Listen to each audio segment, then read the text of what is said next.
Dejounte Murray finds himself in trade talks yet again, just after a season of being traded to the Atlanta Hawks and just recently signing a 4-year extension with the team.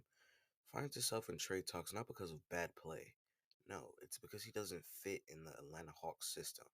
His defenses played great, made a defensive team and an all-star team because of it, but it just doesn't quite translate to a team like the Hawks. One man cannot save a whole team's defense.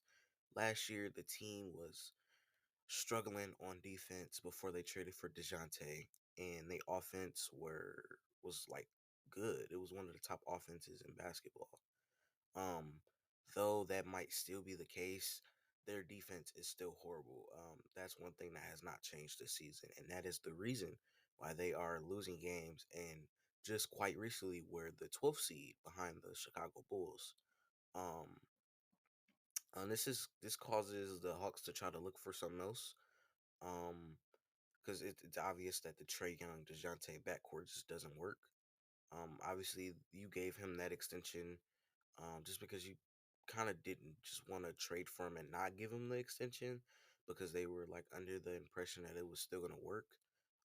Honestly, if I'm the Atlanta Hawks, I try to give it at least one more year and try to trade Clint Capella and then try trade Dejounte and Onyeka Okongwu, but because that just adds more defense because him starting makes a total impact to him on the bench.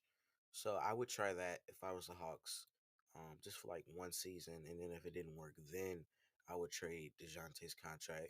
That way, it's a little cheaper. He might get a little more bite, and you might lose a little bit of value, but at least you try. You did just spend so many picks to get this guy, and then you're already thinking about trading him a year later. Not even really a year later, because I think he got traded at the trade deadline or something like that. So not even totally a full year later. I do have some trades here.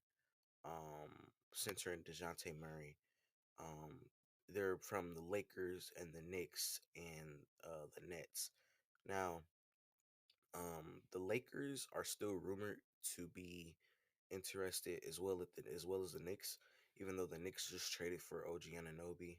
They still have assets to trade for DeJounte if they just wanted to go all in on this mini super team that they're trying to build. If so, that would be DeJounte Brunson, OG Julius, Mitchell Robinson. Yeah, and that doesn't sound like a bad team. You add more defense to that team. You now if you do trade for Dejounte, if you're the Knicks, you have to trade away that depth that you still have after the OG trade. So that deal would look like you're trading away Evan Fournier, who has 18 mil contract, trading away Quentin Grimes, who's on a $2.3 million contract. Three first round picks. This includes 2024 from Dallas, 2025, and 2027. So you're trading away three picks for DeJounte if you're the Knicks. And Bruno Fernando is just in there for salary cap purposes. Um, they really don't kind of need him they just traded for they just traded for Precious or whatever. But I guess it'll be always good to have that extra center depth. Maybe I'm not really sure. But yeah, if you do this trade, if you're the Knicks, you're looking to really just go in that contention mode. And if you're the Hawks, you're just trying to maximize getting some first round picks back that you lost trading for Dejounte, and you get a young guy in Quentin Grimes who can replace Dejounte's spot maybe, or just be a glue guy off the bench. You also get some shooting in Evan Fournier. He only has 2 years left on his contract, so if they were looking to rebuild, that could just be a shooter that they could send out somewhere or something for another couple guys or something. The next team I do have up is the Lakers. Now the Lakers get Dejounte, and that's like literally the only thing they get. Um, the Lakers in this scenario would be sending D'Angelo Russell. He has a $17.3 million contract on 2 years. Jalen Hood Shafino, That's a young guy that you could get that could possibly replace Dejounte in the future, or if you give him some playing time, he could show you that he's capable for that role. Max Christie is there for potential wise. Max Christie has showed flashes of him being a great defensive player and offensive player. So, like, he showed a great balance of being balanced on both sides of the court. And Maxwell Lewis, just another guy that the Lakers have that's young and tall and who could have potential. If you're the Hawks, really, you're just really trying to get anything for Dejounte, and there's nothing wrong with obtaining young talent. We see teams like do it all the time, like the Nets and the Pelicans. The Pelicans have a whole bunch of depth on their roster. Oh, the Thunder, all depth, full of young guys. So there's nothing wrong with stacking young talent. They get 3 second round picks, 2024, 2025, and 2027, and they get one first round pick from the Lakers, which would be the 2029 first round pick. Up next, we have the Brooklyn Nets. Now, Brooklyn would be trading. Oh no, my bad. The Pelicans. I'm tripping.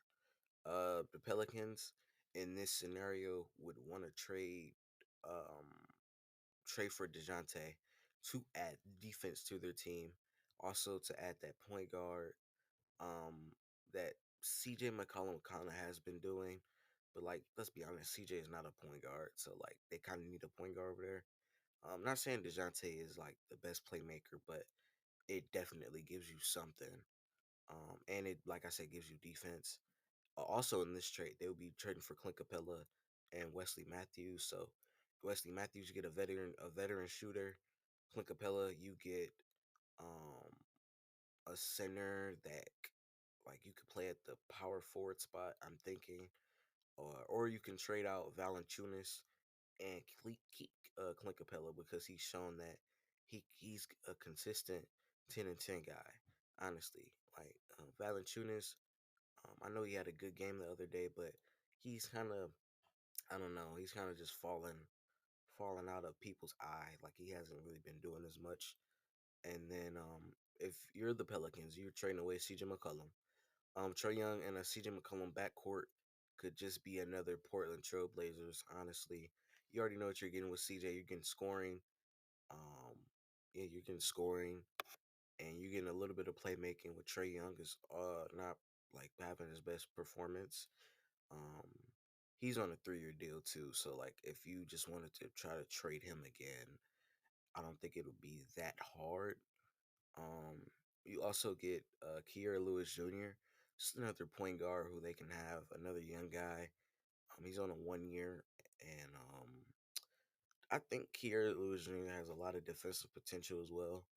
A lot of guys on that Pelicans team does. They would also get Cody Zeller, who's just another guy for cap purposes. He's only on a two million 1 year deal, so just him. Basically, you're swapping Wesley Matthews for him, um, just to add for the Wesley Matthews side because the Pelicans were once shooting if they're trading away CJ McCollum and Dejounte Murray. He's a good 3 point shooter, but he's not. I don't think he's better than CJ McCollum. And then Clint Capella obviously doesn't give you any shooting, so. And then the Hawks will be gaining a 2024 first and a 2027 first from Milwaukee. Now, out of all these trades, I think personally the one that would benefit them the most is the Lakers trade. You get that 2029 pick from LA. You get D'Angelo Russell, Jalen Hood-Schifino, Max Christie, Maxwell Lewis. You get all these young guys that you can kind of just develop with Trey Young, and that's not necessarily a bad thing. Developing talent is never this bad thing. So, um, me personally, I wouldn't even trade Dejounte this season. Like I said, the only reason they're trying to trade him is because they have Trey Young and they're doing really bad right now. Even though they've been playing good the last couple of games, they're not playing that good. And I think this just comes as a result of trying to do stuff too fast as an organization. When they first did the Dejounte trade, it was kind of like, whoa, what are you guys doing? You know? So yeah, hopefully we see him get traded at the trade deadline because you do want to see Dejounte somewhere where he's wanted. Um, Maybe he can get traded back to the Spurs. Who knows? With the NBA, anything can happen. He get traded today. We don't really know. Um, yeah, like the OG trade happened out of nowhere. Like I wasn't expecting OG and nobody to get traded to the Knicks. Like that's just